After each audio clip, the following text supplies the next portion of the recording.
So good morning, everyone. We're just getting back from break. That was a very quick 5 minutes. So I hope that you're feeling refreshed and ready to get on to the next topic. And that is the changing landscape of labor laws in the US. So over the past 6 or 7 years, I give this annual update on labor laws affecting private employers. And this year is a bit different because I won't be going into all the details about the various cases that have been decided by the Labor Board over the past 12 months. Although rest assured, there have been quite a few with large impacts for employers. And on that note, we have been and will continue to send out alerts when there are big changes that you should know about. But today, I want to talk about the headlines that we've been seeing over the past year about the resurgence of unionization with companies like Starbucks and Amazon and Google and on, just to name just a few of the more high-profile employers that have recently experienced an increase in union activity. We'll look at what are the new trends in labor and what is contributing to this uptick in unionization. And importantly, what impacts will it have on your business and workplace? And most important, is there anything you can do about it? Spoiler alert, yes, there is. Let me try to advance my slides. There we go. So some of the highlights that we'll be discussing today are the dramatic increase in union organization efforts, particularly in industries that have generally not been organized. And this includes major companies like Starbucks and Amazon that I just mentioned, most recently Apple, where employees have clinched union victories. Also in industries and market sectors that typically have not unionized, like retail and childcare, restaurants and nonprofits, and a lot more.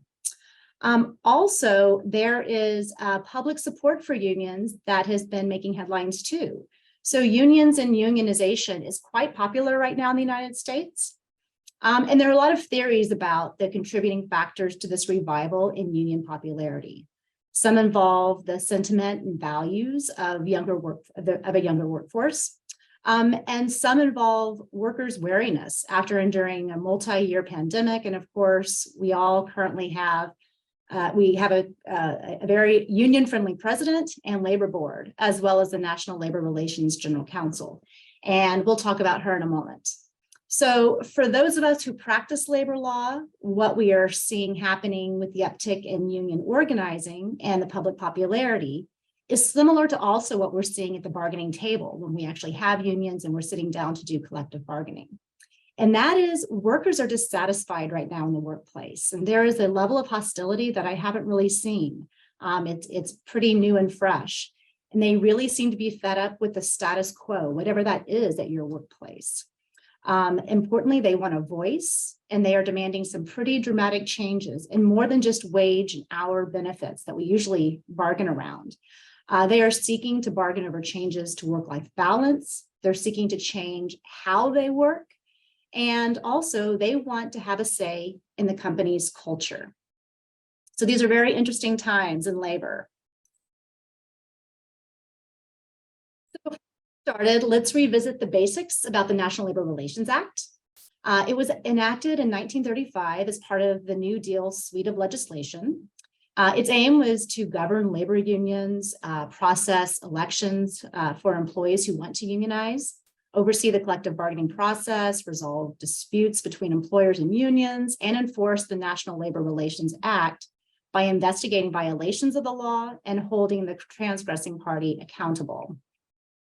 So the National Labor Relations Act, I'll just keep calling it the Act, it'll be easier. So the Act creates a board. It's a 5-member board, which is comprised of 3 members from the president's party and 2 from the other.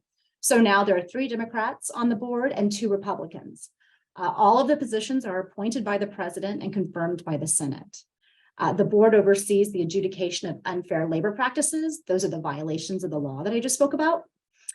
They oversee union election disputes and so on. And I sound like a broken record here, but what we've seen is over the past 40 years, the board has become very political.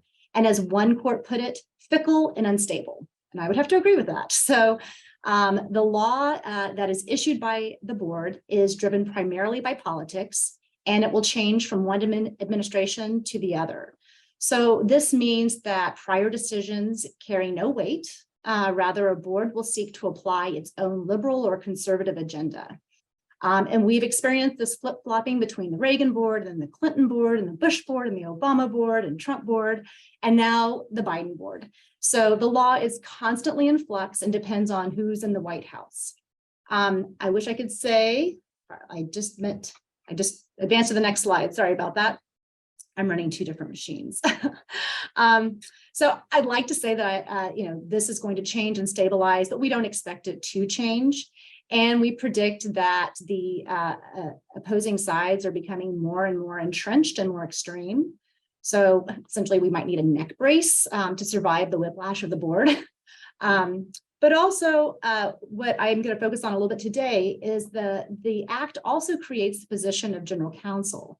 And this is another position that's appointed by the president and confirmed by the Senate. And this is a very important position. Arguably, in my humble opinion, it's the most important position at the agency.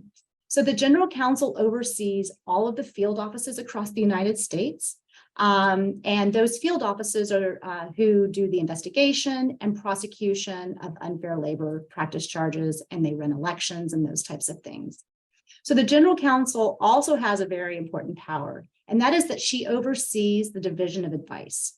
So the division of advice is the interpretive arm of the National Labor Relations Act, and it determines what the labor law is or should be, which might be contrary to what the current law is. And so the general counsel will select cases to be prosecuted so that the board will have an opportunity to change the law formally. That's all saying that the general counsel really is the gatekeeper of the cases that the board will eventually rule on. And remember, the board and the general counsel are selected by the president. So they do work hand in hand. My goodness, I'm so sorry. I keep going forward in slides.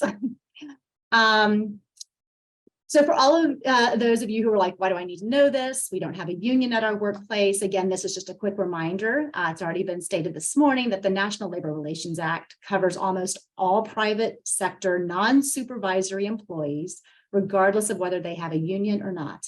And that means that your employees are covered by the protections afforded by the Act, even if they don't have a union or want a union to represent them. So finally, we're on the right slide. And I dusted this slide off from last year because, well, it still holds true. So now President Biden is in his second year of presidency. Is it third? I guess third. And I guess it's second, technically. And his pro-labor agenda has not changed. So despite the not so favorable coverage he recently received from unions with regard to averting a near railroad strike, he is still the most pro-union president in history. And it's a title that he's very proud to claim. And he's made good on his agenda for reconstituting the board with members that have very strong union ties and backgrounds, and also in his appointment of General Counsel Jennifer ABRUZZO. If I get it, oops, now I've gone backwards. There we are. So let's talk about General Counsel ABRUZZO. So she's a career attorney with the National Labor Relations Board. Now she is the head attorney, the chief attorney at the board. She's been there for over 2 decades. And so she's risen through the ranks, and she was even acting general counsel under President Obama. So not surprisingly, she left the agency during the Trump administration, no shocker there, as Trump installed his choice of general counsel and board members that aligned with his pro-business agenda. So during her short sojourn from the agency, she worked at Communication Workers of America.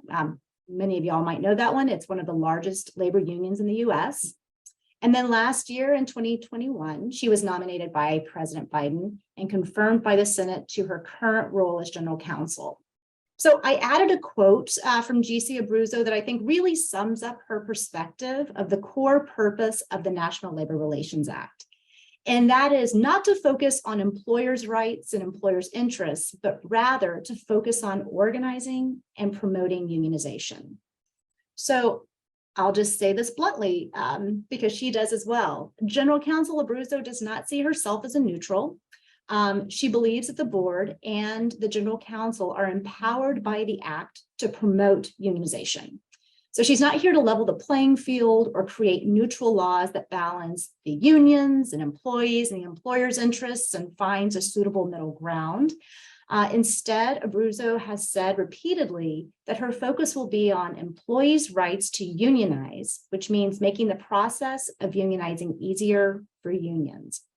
And generally speaking, right now, this is a popular position. This position is not new. So unions and pro-labor experts have been pushing this kind of labor reform for years. And now with Ms. ABRUZZO, they have a champion for their cause, and she sees herself as the one to recharge unionization in the United States after decades of union decline. So let's talk about some of the changes that General Counsel ABRUZZO has said that she seeks to make. And this is again to make unionizing easier for unions.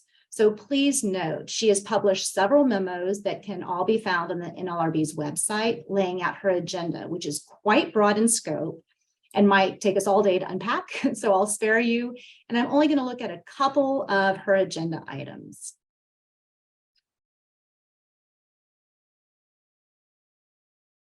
So on General Counsel ABRUZZO's wish list is returning to the Joy Silk Mills Inc. doctrine. That's a mouthful. So what the heck is that? So first, let's set the table and discuss how most unions are formed today. So typically when a union holds a union drive at a business, they will collect union authorization cards from workers. This authorization card demonstrates that the employee wants to be represented by the union. And once the union has authorization cards from at least 30% of the employees in a specific bargaining unit at that company, the union will file a petition for an election with the NLRB. Sometimes the union, if they collect over 50% of cards from employees, they'll go directly to the employer and ask for the employer to voluntarily recognize the union. But currently, the employer has the right to say, no, we need to take this through the NLRB process. So then the NLRB takes it from there by resolving disputes between the employer and the union and processing a secret ballot election, either in person or now since COVID by mail, counting the votes and then finally certifying whether a majority of the employees have decided to form or not form a union. During this time, the union and the employer may launch campaigns to provide their perspective on unionization. The election process and so on. So it gives both sides time to talk and to educate employees. So now back to Joy Silk. So Joy Silk is a very old case back from 1949, and it was abandoned nearly 50 years ago. So it gave the NLRB power to compel companies to bargain with a union that secured majority support from workers through authorization cards rather than going through a secret ballot election process. So some experts are very excited about this, right? They say that, that it's important to give unions the quickest and fastest path to securing unionization at a workforce. And some other experts say elections better capture how workers feel about a union. And this is because the lead up to the vote typically gives the union and the company time to make their case to workers as to why they should or should not unionize. It also is important to know that secret ballot boxes can be very important because employees feel a lot of pressure and a lot of discomfort from both sides of the campaign. And so being allowed to vote in a secret ballot process that is overseen by the National Labor Relations Board truly gives employees that secrecy they need and just takes the pressure off. But again, on the other hand, pro-union supporters argue that giving employers time to mount a campaign against a union is unfair and harmful to employees' right to join a union. So if GC ABRUZZO gets her way and the board agrees to return to the Joy Silk doctrine, unions will seek recognition from an employer without going through the NLRB's secret ballot box election process. All the union would be required to do is collect unionization cards from a majority of the employees. That means 50% plus one. and put them in the hands of the employer, then boom, you've got a union. The only exception would be if the employer can prove that they have a good faith basis to doubt the majority support, whatever that means, right? So I think that means that the employer would have the burden of proof that the union was lying. Good luck proving that. Or that the authorization cards were fraudulent. Again, good luck in proving that. So as a very important side note, typically when unions launch an authorization card campaign, it is in secret, and there are very stringent attempts made by the union and the employees that are organizing to keep it from the employer. So that means that returning to the Joy-Silk doctrine would allow, and in fact, even promote, I think, these clandestine organizing efforts. And you may have a union at your business before you even know that organizers are in your midst. So the conclusion here is simple. ABRUZZO wants to make it easier for unions to win without an election. So as this continues to progress at the board, we'll update you on its progress.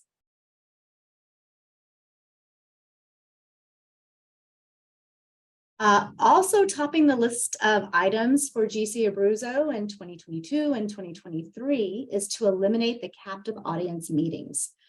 So for over 7 decades, employers have held captive audience meetings. So these are mandatory employee attendance meetings during which company leaders have the opportunity to explain the organization's perspective on labor unions, how the organizing campaign works, employee rights during organizing campaigns, and the right of employees to form or not form a union.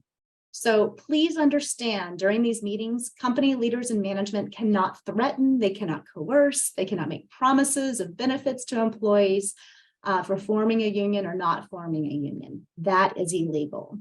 And I know there is a sense that employers who want to have these captive audience meetings are anti-union, and that is the whole purpose of gathering employees together is to launch their anti-union spiel. And it's just simply not the case. I have many clients, and I've been involved in many campaigns where the employer is actually neutral.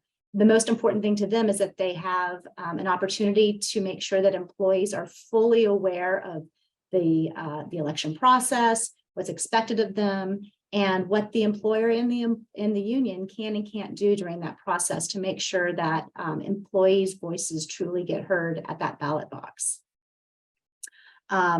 So holding these meetings is recognized as one of the most important employer strategies for discussing unionization with employees, and in fact, presenting an argument against joining a union if that is the organization's perspective. So certainly employees hear a lot of arguments from labor union representatives for unionizing. So the captive audience meetings are crucial to the employer's ability to communicate the other viewpoint. But GC ABRUZZO wants to make these meetings illegal.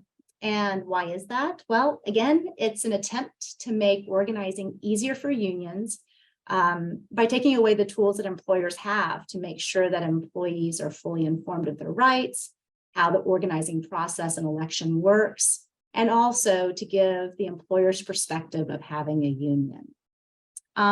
According to ABRUZZO, in a memo that she issued in April on this topic, her perspective on this is pretty interesting. She says that forcing employees to listen to the employer's perspective on unions and labor relations in general is inherently threatening. Like we just discussed, we all know that the National Labor Relations Act forbids employers to threaten employees if they form a union or promise them benefits if they don't form a union. We can all agree that that's bad and employers shouldn't do that. But GC ABRUZZO goes a step further and says that requiring employees to sit through a meeting while on the clock and being paid carries with it the same force as an explicit threat of discharge or losing benefits if the employees dare form a union. So it's a stretch and fraught with vagueness. And what comes to my mind is, what about clients and employers that have regular mandatory meetings? I mean, a lot of my clients have daily meetings before each shift. And if this law goes into effect, Will those have to be restricted so that management can't discuss or respond to questions from employees about unions or organizing or labor relations or you name it? And the answer is we just don't know. So at this point, the big question is, will this union-friendly board agree with the general counsel and make these meetings illegal? And I guess it would be time for my crystal ball. And I think that it's likely that the majority of the board will take the opportunity, if given, to change this 75-year-old law. So given how unabashedly political the labor board has become and flip-flopping depending on who's in the White House, this board may find these meetings illegal based on their overall goal to issue pro-union laws. I will say, however, that courts have the ultimate say, and many labor experts think that it's unlikely that the courts will go along with overturning this long-time precedent. Not only because it strays from long-time precedent, but also because it would violate the employer's First Amendment rights. What? Did you know that companies had First Amendment rights? Well, they do. So again, we will keep you informed as this works its way through the board adjudication process. And the issue is currently being raised in one of the Amazon elections. So the board may have the opportunity to rule on it in the next year or two. Really quick before I leave this topic, I must remind Oregon employers that we have a state law that prohibits these mandatory employee meetings at which the employer expresses its view about unionization. Under current Oregon law, these meetings must be truly voluntary. There is a strong belief that our state law violates the National Labor Relations Act, but we have yet to have a test case to rule on that issue. There have been other cases, one in fact was brought by the National Labor Relations Board to challenge the statute, but the court determined that the board didn't have standing, and that case was dismissed without addressing the merits of the challenge. So with all of these union-friendly initiatives at the board, we should not be surprised to see a dramatic increase in unionization.